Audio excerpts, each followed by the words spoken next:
पद्मा रेसिपीमध्ये तुम्हा सर्वांचं खूप खूप स्वागत आहे। आज मी आणखी एक रेसिपी घेऊन आली आहे, ती म्हणजे ऑमलेट करी। तर ते कसं करायचं, तर त्यासाठी आणि आपल्याला काय साहित्य लागणार, तर चला तर ते बघूया। तर आपण सर्वप्रथम इथे अंड्याचं ऑमलेट करून घेऊया। तर त्यासाठी आपल्याला काय लागेल, इथे मी तीन अंडे घेतलेले आहे, मिरची कापलेली घेतलेली आहे, कांदा कापून घेतलेला आहे आणि कोथिंबीर घेतलेली आहे। तर सर्वप्रथम काय करायचं,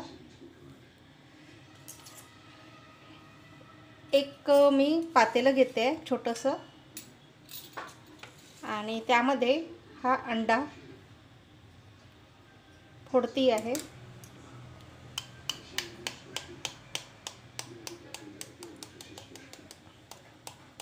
या पद्धतीने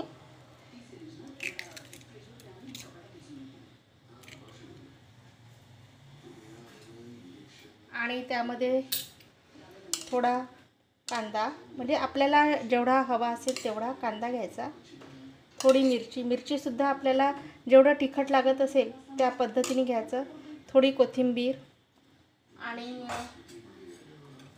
थोडी हळद, आणि समजा लाल तिखट हवं असेल तर लाल तिखट टाकायचं, नाही तर नाही। आणि हे फेटून घ्यायचं आणि त्यामध्ये थोडं मीठ पण टाकायचं आहे चवीनुसार, कारण की आपण भाजीमध्ये पण मीठ टाकणार आहोत, त्यामुळे जेवढं आपल्याला मीठ हवं त्या पद्धतीने चवीनुसार। आणि याला फेटून घ्यायचं।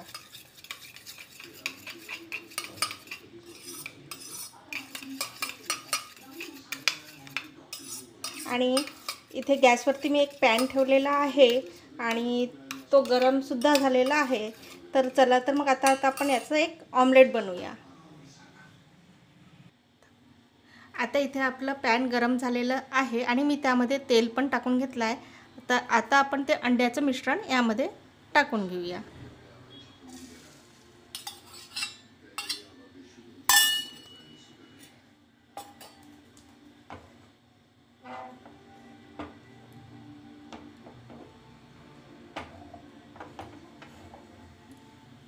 या पद्धतीने पसरून घ्यायचं त्याला आणि 2-3 मिनटं त्याला ते शिजू द्यायचं आणि त्यानंतर मग बघूया। आता आपली ऑमलेटची एक साईड झालेली आहे आणि आता आपण त्याला पलटी करून घेऊया आणि दुसरी साईडसुद्धा त्याला छान रोस्ट होऊ द्यायचं। आणि कलर तो आपल्याला जेवढा डार्क हवा असेल किंवा कमी असेल त्यानुसार तो कलर येऊ द्यायचा त्याला। आणि अशा पद्धतीने आपण बाकीचे ऑमलेट बनवून घेऊया आणि त्यानंतर नंतरची प्रोसिजर करूया ग्रेव्हीची।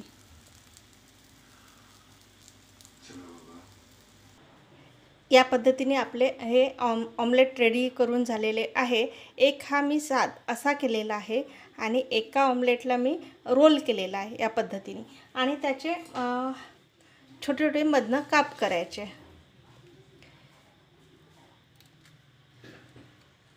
जस्ट लाईक या पद्धतीने असे काप करायचे आणि हे सुद्धा त्या ग्रेव्हीमध्ये आपल्याला टाकता येतात। तर हे या पद्धतीने काप केलेले आहे मी, आणि असे काप करून पण त्या ग्रेव्हीमध्ये आपल्याला टाकता येतात। आता आपण हे बाजूला ठेवूया आणि आता आपल्याला ग्रेव्ही करायची आहे, त्यासाठी आपल्याला काय लागेल ते बघूया। तर मी इथे एक टोमॅटो घेतलेला आहे, कांदा घेतलेला आहे, कोथिंबीर घेतलेली आहे आणि मिरचीसुद्धा घेतली आहे। तर सर्वप्रथम आपण काय करायचं, एक मिक्सर जार घ्यायचं, त्यामध्ये हे सर्व जिन्नस टाकून घेऊया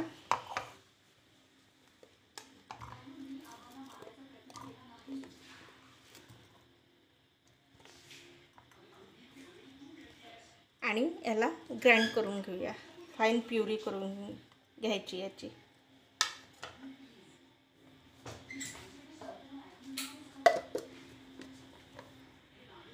आता इथे पेस्ट केलेली आहे, अशी या पद्धतीने बारीक एकदम प्युरी बनवून घेतलेली आहे। तर आता मी गॅसवरती कढई ठेवलेली आहे आणि त्यामध्ये तेलसुद्धा टाकलेलं आहे आणि ते गरमसुद्धा झालेलं आहे. तर चला तर मग आपण फोडणी द्यायला.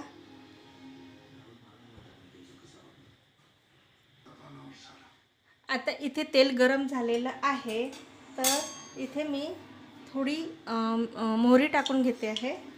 त्यानंतर थोडं जिरं टाकून घेते आहे आणि त्यानंतर एक कांदा आणि थोडी मिरची टाकून घेते आहे.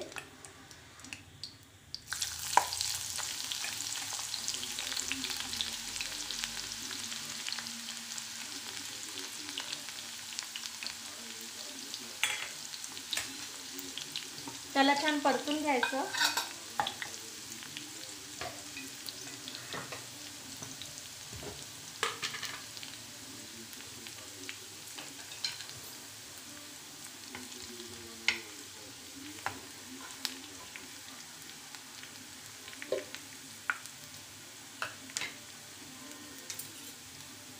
ते परतून झालं की जी आपण पेस्ट केली होती कांदा, टोमॅटो, कोथिंबीर आणि मिरची, ती पेस्ट टाकून घ्यायची. ती पेस्ट आपली कच्ची असल्यामुळे त्याला थोडं तेलामध्ये परतून घ्यायचं.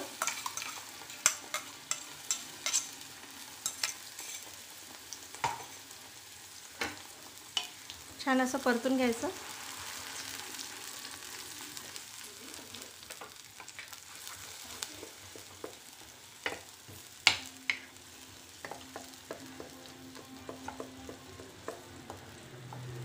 पाच मिनटं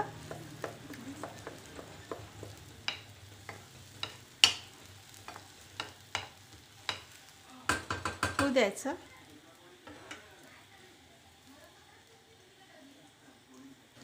आता हे परतून झालं आहे. त्यामध्ये आपण लसूण अद्रक पेस्ट टाकूया 1 चम्मच आणि त्याला सुद्धा परतून घ्यायचं.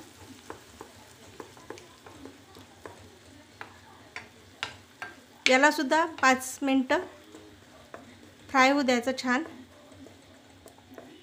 तेलामध्ये परतून घ्यायचं 5 मिनटं.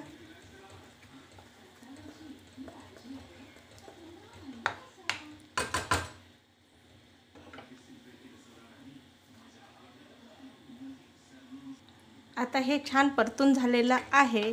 तर आता त्यामध्ये तिखट आपल्याला जेवढं हवे असेल तेवढं टाकायचं. इथे मी लाल तिखट टाकते आहे 1 चम्मच, कारण की ऑलरेडी त्यामध्ये आपण मिरची टाकलेली आहे. त्यानंतर अर्धा टेबलस्पून हळद,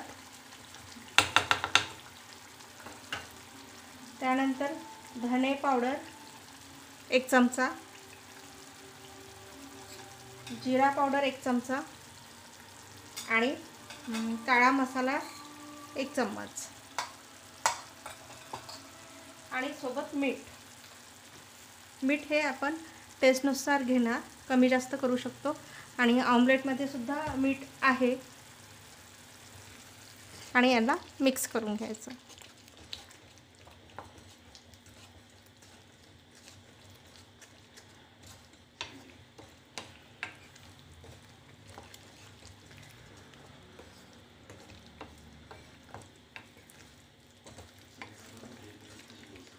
यांना 2 मिनटं होऊ द्यायचं.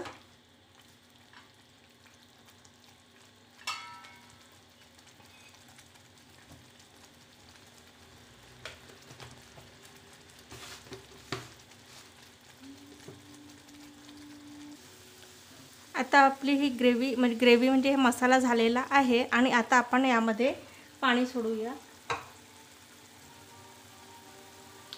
जेवढं पातळ हवं त्यानुसार आपण पाणी सोडायचं आहे.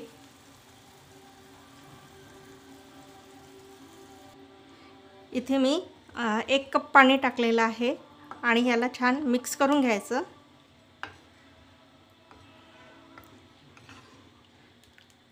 आणि एक उकळी येऊ द्यायची.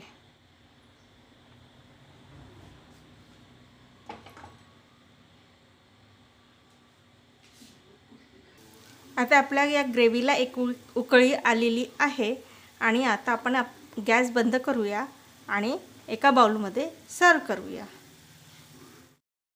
आता आपण या प्लेटमध्ये ही ग्रेव्ही काढून घेऊया.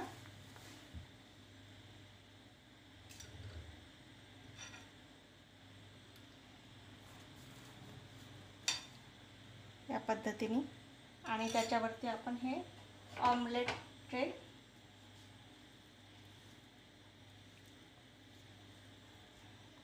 आता आपण एका ऑमलेटचे 2 पार्ट केलेले आहे आणि असं वरती ठेवायचं.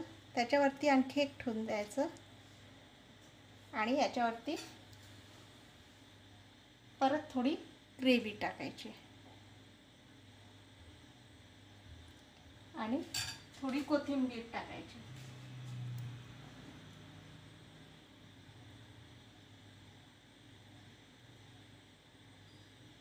या पद्धतीने ही ऑमलेट ग्रेव्ही रेडी झालेली आहे. आणि तुम्हाला ही माझी रेसिपी आवडली असेल लाईक करा, शेअर करा, सबस्क्राईब करा आणि कॉमेंटसुद्धा करा. आणि तसेच तुम्ही ही रेसिपी वेळात वेळ काढून बघितल्याबद्दल खूप खूप धन्यवाद. थँक्यू. Bye bye.